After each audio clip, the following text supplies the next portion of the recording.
لا حول ولا قوة إلا بالله العلي العظيم أعوذ بالله من الشيطان اللعين الرجيم بسم الله الرحمن الرحيم الحمد لله والصلاة على أهلها رب اشرح لي صدري ويسر لي أمري واحلل عقدة من لساني يفقهوا قولي أما بعد فقد قال الله تبارك وتعالى في كتابه الكريم وهو أصدق الصادقين وقوله الحق انما یرید اللہ لیذهب عنکم الرجس اہل البیت ویطہرکم تطہیرا۔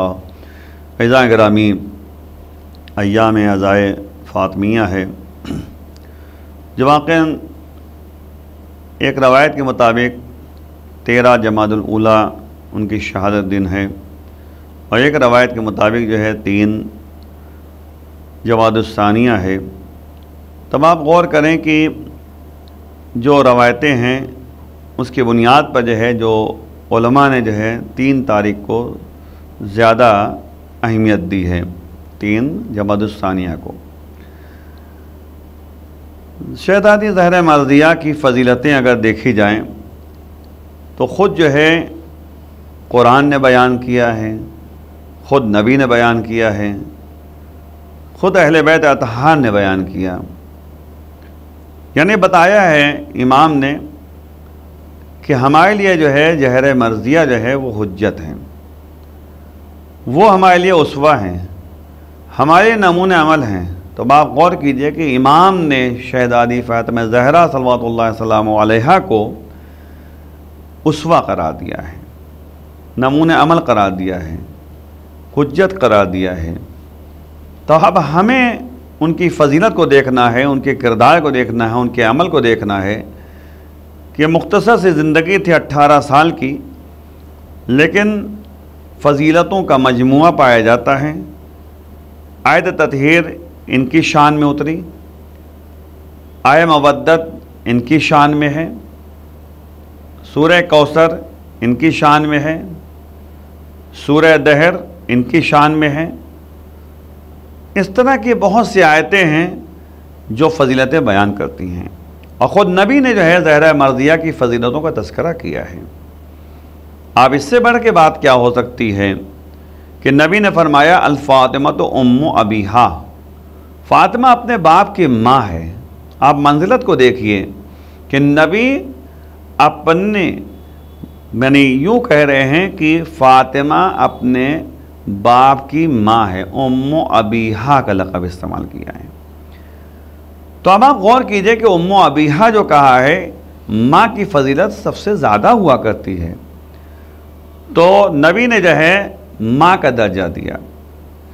اب علماء نے جو ہے اس کی مختلف جو ہے تفسیریں کی ہیں اور بیان کیا ہے، وضاحت کی ہے کہ ام کے معنی کیا ہیں۔ ظاہر سے بات ام کے معنی جو ہے مرجع کے نام بھی ہے، مرجع معنی ہوتا ہے رجوع کرنے کی جگہ۔ تو ام کے معنی جو ہے یہ بھی ہے۔ آپ دیکھیں بچہ پریشان ہوتا ہے تو اس کو سکون جو ہے اپنی ماں کے پاس ملتا ہے، تو اس کو مرجع قرار دیا، یعنی رجوع کرنے کی جگہ، پلٹنے کی جگہ۔ تو نبی بھی جو ہے کہیں سے بھی آتے تھے تو زہرہ مرضیہ کے پاس آتے تھے، اور اس کے بعد جو ہے سفر پہ جاتے تھے تو بھی، سفر سے واپس آتے تھے تو بھی، سب سے آخر میں جس سے ملاقات کرتے تھے سفر کرتے وقت تو زہرہ مرضیہ سے ملاقات کرتے تھے، اور جب سفر سے واپس آتے تھے تو سب سے پہلے جس سے ملاقات کرتے تھے وہ زہرہ مرضیہ سے ملاقات کرتے تھے، اور در زہرہ پر آ کر جو ہے سلام کرتے تھے، السلام علیکم یا اہل بیت النبوہ، یعنی سلام کرتے تھے نبی دروازے پر آ کر۔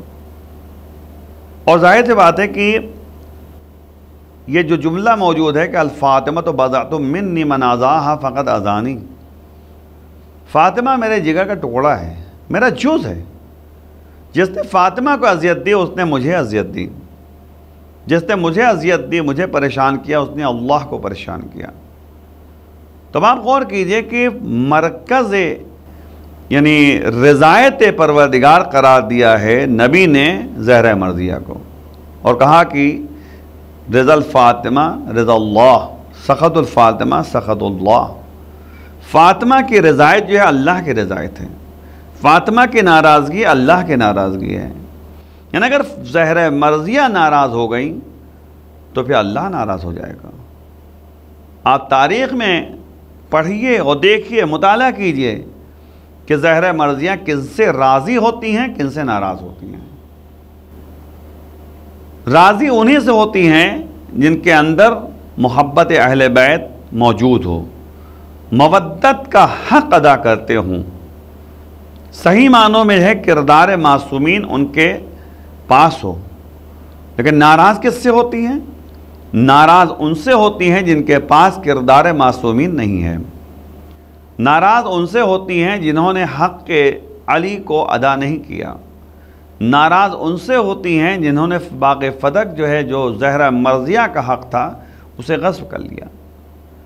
یعنی زہرہ نے بتایا ہے کہ کسی کے حق کو اگر ضائع کر دیا تو زہرہ ناراض ہوں گی، کسی کے حق کو برباد کیا، پامال کیا تو زہرہ ناراض ہوں گی۔ تو ہماری ذمہ داری ہے کہ ہم ہر ایک کے حقوق کا لحاظ کریں، کسی کے حق کو ضائع نہ کریں۔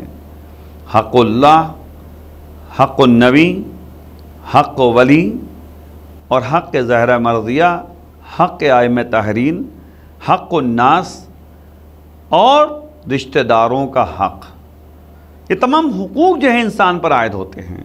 اور اسی طرح جو ہے ہر چیز کا حق جو ہے انسان کے گردن پر ہے، اسے حق کو ادا کرنا جو ہے یہی زہرہ مرضیہ کی مرضی ہے، کیونکہ انہوں نے یہ بتا دیا کہ ان کا حق ضائع کیا گیا ہے۔ تو جنہوں نے زہرہ مرضیہ کا حق ضائع کیا، جنہوں نے علی کا حق جو ہے غصب کیا، ان سے جو ہے نبی کی بیٹی ناراض تھیں، راضی نہیں تھیں۔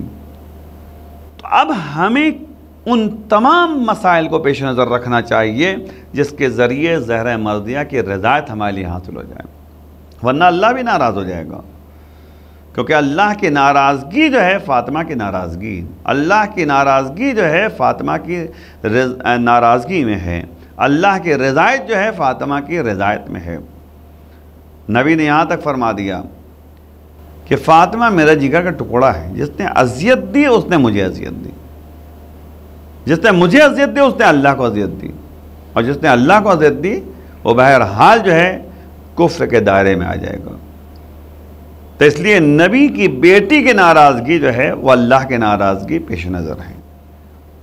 آپ زہرہ مرضیہ کی فضیلتوں کو دیکھیے، کردار معصومہ کو پیش نظر رکھیے، سخاوت، اخلاق، علم، عبادت، دعا، یہ تمام لحاظ سے اگر آپ دیکھیے تو زہرہ مرضیہ افضل تھی اپنے زمانے میں۔ آپ دیکھیں سخاوت کی بات جہاں تک آئی، قرآن نے کہا لن تنالوا البر حتی تنفقوا مما تحبون، ہرگز تم نیکی تک پہنچ ہی نہیں پاؤ گے جب تک کہ تم جو پسند کرتے ہو، تمہیں جو محبوب ہے اسے راہ خدا میں خرچ نہ کر دو، انفاق نہ کر دو۔ آپ دیکھیں زہرہ مرضیہ کے پاس ایک ہی جوڑا کپڑا تھا، پرانا۔ نبی نے جو ہے ایک نیا لباس ان کو لا کے دیا، اور جب نبی نے جو ہے نیا لباس لا کے فاطمہ کو دیا، اور جب یہ ان کی رخصتی ہو رہی تھی، یعنی شادی ہو چکی تھی، اپنے گھر جا رہی تھی، تو ایک خاتون نے آ کر کہا بنت رسول میں حقدار ہوں، میں مستحق ہوں، میرے پاس کپڑے نہیں ہیں۔ تو زہرہ مرضیہ نے کہا اچھا ٹھیک ہے، ابوالحسن کے گھر پہنچو، ہم تمہیں کپڑا دیں گے۔ ابوالحسن کے گھر پہ پہنچی تو انہوں نے جو ہے اپنا وہی پرانا لباس جو ہے زیب تن کیا، اور نیا لباس جو ہے اس مستحق عورت کے حوالے کر دیا۔ جب نبی دوسرے دن آئے، دیکھا کہ زہرہ مرضیہ وہی پرانا لباس پہنے ہوئے ہیں، تو نبی نے جو ہے اپنی بیٹی سے فرمایا اے بیٹی نیا لباس کہاں ہے؟ کہا میں نے اسے جو ہے حقدار کو دے دیا، مستحق عورت کو دے دیا۔ تو نبی نے کہا کہ کیا تمہیں وہ پسند نہیں تھا؟ غور طلب بات ہے، کیا تمہیں پسند نہیں تھا؟ زہرہ نے فرمایا کہ نہیں، پسند تھا تبھی دے دیا۔ یہ جملہ ذہن میں رکھیے گا، زہرہ مرضیہ نے کہا پسند تھا تبھی دے دیا۔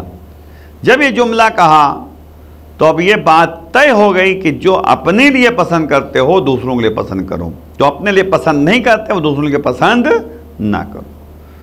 تو یہ ہے ایثار و قربانی کا جذبہ، دوسروں کے لیے اچھا سوچنا، دوسروں کے لیے اچھا کرنا، محبوب جو چیزیں ہیں اسے راہ خدا میں خرچ کر دینا۔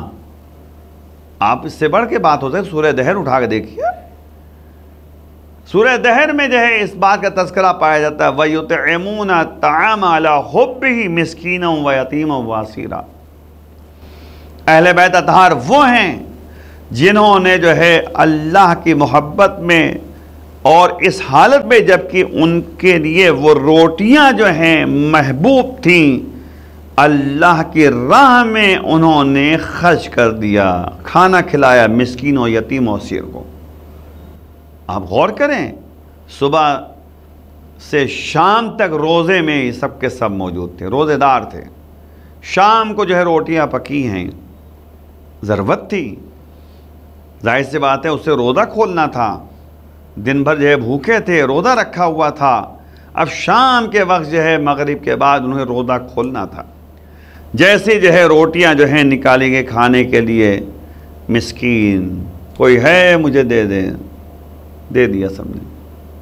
دوسرے دن اسی طریقے سے جو ہے یتیم، تیسرے دن پھر سے گئے یا اسیر، تینوں دن لگاتار جو ہے راہ خدا میں روٹیاں دیتی رہیں جناب زہرہ مرضیہ مولا کائنات اہل بیت اطہار نے، اور نتیجے میں جو ہے پانی پی کے روزہ کھولا۔ یہ ایثار و قربانی کا جذبہ آپ دیکھیے ہمارے اندر کیا ہے ایسا؟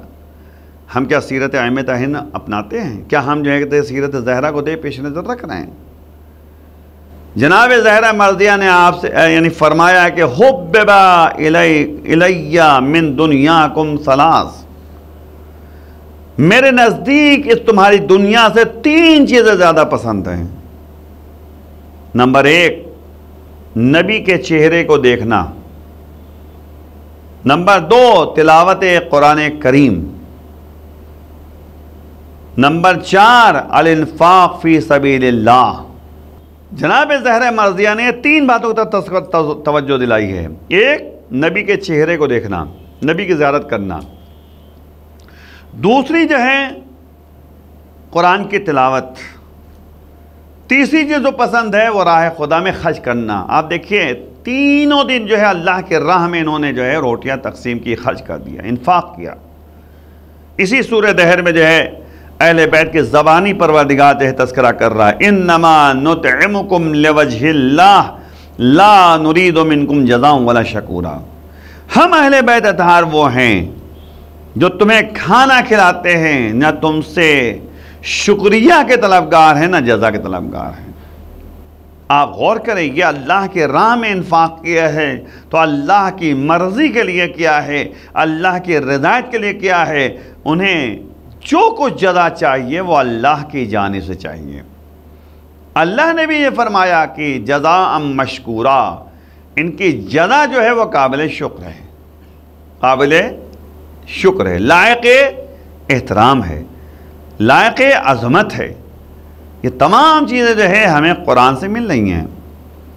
آئے مودت جو ان کی فضیلت میں جو ہے آیت اتری ہے، قُلْ لَا أَسْأَلُكُمْ عَلَيْهِ أَجْرًا إِلَّا الْمَوَدَّةَ فِي الْقُرْبَى۔ اے میرے حبیب اعلان کر دیجئے ہمیں اجر رسالت نہیں چاہیے سوائے مودت قربا کے۔ اہل بیت و قرابت داروں کی محبت شرط ہے، مودت شرط ہے۔ میں اکثر ایک جملہ کہا کرتا ہوں، مودت اور محبت میں ایک فرق ہے بہرحال، فرق تو بہت سارے ہیں لیکن ایک فرق بہرحال بنیادی جو ہمیں سمجھنا چاہیے وہ یہی ہے کہ مودت و محبت میں ایک فرق یہ ہے کہ محبت جذباتی ہو جاتی ہے لیکن مودت جو ہے معرفت کے بعد اور شناخت کے بعد ہوتی ہے۔ عظمت اہل بیت کو ہم پیش نظر رکھیں، عظمت زہرہ کو پیش نظر رکھیں، اس کے بعد جو ہے ان سے مودت کریں، ان سے محبت کریں تو واقعاً جو ہے اہمیت بڑھ جاتی ہے۔ اور ظاہر سی بات ہے کہ محبت کیا ہے؟ محبت وقتی طور پر محبت ہوتی ہے، چند لمحے کی محبت ہوتی ہے، غرض والی محبت ہوتی ہے، لیکن مودت میں کوئی غرض شامل حال نہیں ہے، فائدہ شامل حال نہیں ہے۔ فائدہ صرف آخرت کا دیکھتے ہیں، فائدہ صرف یہ دیکھتے ہیں کہ اہل بیت کی مرضی ہم ان کو حاصل ہو جائے، ان کو مرضی مل جائے۔ تو ظاہر مرضیاں کے کردار میں اگر آپ دیکھیے تو ان کے اندر ایثار و قربانی، انفاق فی سبیل اللہ کا جذبہ پایا جاتا تھا۔ انہوں نے خود فرمایا دنیا کے 3 چیزیں ہمیں بہت زیادہ محبوب ہیں: نبی کے چہرے کی طرف دیکھنا، اور نبی نے یہاں تک فرمایا ہے کہ اگر ہمیں ہمارے مزار، ہماری قبروں کی زیارت کوئی کرے گا تو ایسے ہے جیسے کہ وہ ہماری زندگی میں جو ہے ہماری زیارت کیا ہو۔ تو اب ظاہر سی بات ہے کہ اس وقت نبی تو ہے نہیں، تو ہمیں نبی کی زیارت کرنا ہے تو ان کے قبر کی زیارت کریں گے تو ثواب ہم کو مل جائے گا۔ قرآن کی تلاوت کی جہاں تک بات ہے، زہرہ مرضیہ فرماتی ہے کہ ہمیں قرآن کی تلاوت بہت محبوب ہے دنیا سے۔ تو اب قرآن کی تلاوت کا اثر ایک جملے میں کہہ دوں، امام فرماتے ہیں، ہمارے اور آپ کے چھٹے امام جعفر صادق السلام فرماتے ہیں کہ جس نے اپنے گھر میں قرآن کی تلاوت کی، در حقیقت اس کا اثر اتنا زیادہ ہوگا کہ اس گھر میں برکتیں موجود رہیں گی اور مصیبتیں ختم ہو جائیں گی اور روزی جو ہے آ جائے گی، فقیری کبھی نہیں آئے گی۔ جس گھر میں قرآن کی تلاوت ہوتی ہے فقیری اصلاً نہیں آئے گی۔ ظاہر سی بات ہے کہ اگر آپ غور کریں اور دیکھیں کہ مودت و محبت میں بہرحال فرق پایا جاتا ہے۔ معرفت و شناخت کے ساتھ اگر محبت ہے تو اس کو مودت کا نام دیا جاتا ہے، اور اگر جو ہے انسان کے اندر معرفت و شناخت نہیں ہے تو محبت غرض والی ہوتی ہے، وقتی طور پر ہوتی ہے، ختم ہو جاتی ہے محبت۔ لیکن اہل بیت سے محبت و مودت کا حکم دیا گیا ہے، اور یہ جذباتی نہیں ہو سکتی۔ آپ دیکھیں کہ کتنے ایسے اہل بیت کے چاہنے والے ہیں جنہوں نے حقیقت میں مودت کا حق ادا کیا ہے۔ آپ کربلا میں ایک جملہ دیکھ لیجئے، وہاں سے بھی ایک جملہ کہتا چلوں کہ آپ غور کریں کہ جب امام حسین السلام نے کہا کہ تم لوگ چلے جاؤ جنت تمہیں ملے گی، بھائی ظاہر میں غرض والی محبت ہوتی ہے، کہتا ٹھیک ہے مولا خدا پہ جنت مل گئی، ختم بات، بھائی وعدہ حسین ہے جنت ملے گی۔ لیکن ان لوگوں نے کہا کہ نہیں، مودت کا مطلب غرض نہیں ہے، مودت کا مطلب ہوتا ہے ہمیشہ رضایت کو حاصل کرنے کی کوشش کرے، اور نتیجے میں جو ہے زہرہ مرضیہ سے محبت و مودت کا ہمیں بہرحال حکم دیا گیا ہے۔ اجر رسالت مودت اہل بیت ہیں، اور زہرہ مرضیہ سے جن کا تعلق ہے ان سے محبت کرنے کا حکم دیا گیا ہے، جن کو اہل بیت اطہار کا نام دیا گیا ہے۔ آیت تطہیر جن کے شان میں اتری ہے کہ اللہ کہہ رہا ہے کہ انما یرید اللہ، صرف و صرف پروردگار کا، تمہارے پروردگار کا ارادہ یہ ہے کہ اہل بیت تم سے نجاست اور پلیدی کو دور کرے، جس طرح دور رکھنے کا حق ہے، دور کرنے کا حق ہے، یعنی پاک و پاکیزہ قرار دیا پروردگار نے۔ عصمت و طہارت جو ہے پروردگار کی طرف سے ان کو حاصل ہے۔ اور ظاہر سی بات ہے کہ زہرہ مرضیہ کے کردار میں اگر آپ دیکھیے تو ماں کی حیثیت سے، تربیتی پہلو کے لحاظ سے ہمیں درس دے رہی ہیں کہ جب امام حسن علیہ السلام کم سن ہیں تو جب وہ مسجد سے واپس آتے تھے تو پوچھتی تھیں بیٹا حسن یہ بتاؤ کہ آج نبی نے کیا بیان کیا۔ پوری گفتگو جو ہے زہرہ مرضیہ سے امام حسن علیہ السلام جو ہے بیان کیا کرتے تھے۔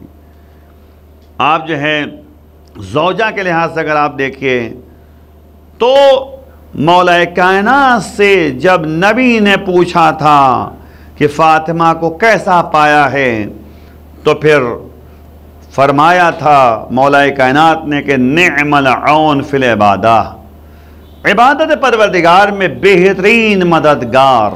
یعنی اب آپ غور کیجئے کہ شوہر جو ہے اپنی زوجہ کی تعریف کر رہے ہیں، اور ظاہر سی بات ہے کہ مولا فرما رہے ہیں کہ نعم العون فی العبادہ، عبادت پروردگار میں بہترین مددگار۔ آپ دیکھیں ہر کام میں زوجہ کا بہت بڑا ہاتھ ہوتا ہے۔ آپ دیکھیں مولا کائنات جو ہیں جنگ خیبر سے واپس آئے ہیں، خیبر کو فتح کیا ہے، فاتح خیبر ہیں۔ جب مولا جو ہے گھر پہنچتے ہیں تو اس کے بعد جو ہے زہرہ مرضیہ پوچھتی ہیں ابوالحسن کیا آپ کو مال غنیمت میں کچھ نہیں ملا؟ آپ تو خالی ہاتھ آ گئے۔ تو مولا نے فرمایا کہ مجھے بہت ملا تھا، جتنا مال مسلمانوں کو ملا تھا اس سے 2 گنا مجھے ملا، کیونکہ ہم فاتح خیبر تھے۔ پھر کیا ہوا؟ کہا خیبر سے گھر تک آتے آتے جتنے مستحقین، جتنے حقدار، جتنے غریب مساکین ملتے چلے گئے، ہم نے سب کو دے دیا اور خالی ہاتھ گھر تک واپس آئے۔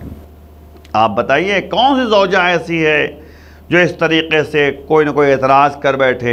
لیکن زہرہ مرضیہ نے اعتراض نہیں کیا، بلکہ سجدے میں سر رکھنے کے بعد کہا پروردگار تیرا شکر کہ ایسا شوہر مجھے عطا کیا ہے۔ یہ ہے بہترین مددگار عبادت پروردگار میں۔ آپ جو ہیں بیٹی کے حیثیت سے اگر آپ دیکھیے تو نبی نے جملہ کہا کہ فاطمہ اپنے باپ کی ماں ہے۔ یہ رتبہ جو ہے فاطمہ میرے جگر کا ٹکڑا ہے۔ اس طریقے سے جو ہے بیٹی اپنے باپ کے احترام میں باپ کے لیے کام کرتی تھی، کہ نتیجے میں جو ہے جب زہرہ مرضیہ نبی کے پاس آتے تھے تو نبی کے پاس جب جاتی تھی، زہرہ مرضیہ جاتی تھی نبی کے پاس، تو نبی اپنی جگہ سے اٹھ کھڑے ہوتے تھے، اور روایت کے جملے ہیں کہ وہ تیزی سے بڑھتے تھے فاطمہ کی طرف اور استقبال کرتے تھے، اور اس کے بعد اپنی جگہ پر زہرہ مرضیہ کو بیٹھالتے تھے۔